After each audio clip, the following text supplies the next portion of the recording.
Hi!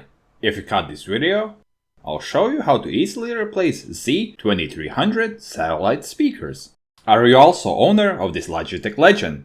This is indeed an impressive Logitech 2.1 system.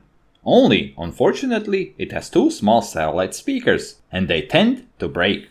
So today, I will show you how to easily fix this problem and upgrade this system with more powerful, aftermarket satellite speakers. The first step is to buy the following adapters, so you can easily connect any speakers to this Logitech system. Link to these adapters are in the video description. Or you can make your own custom speaker cables for Logitech Z-2300. I have a separate video for that. Once the cables are obtained, what remains is to find replacement satellite loudspeakers. Here you have to keep in mind two things. The original satellite speakers are 8 ohms. Ideally, the replacement loudspeakers are 6 to 8 ohms.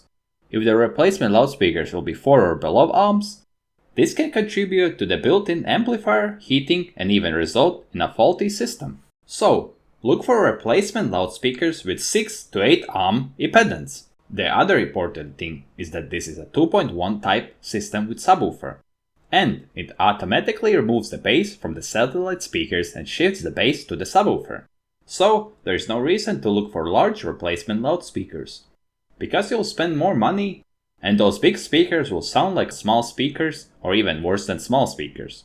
So when looking for replacement loudspeakers, look for a small but good ones like bookshelf speakers with 3, 4 or 5 inch bass drivers. You don't even need bigger ones. Once you got your Logitech Z-2300 replacement speakers, all you need to do is add them to your subwoofer and enjoy your legendary system in even better quality. I hope you found this video useful.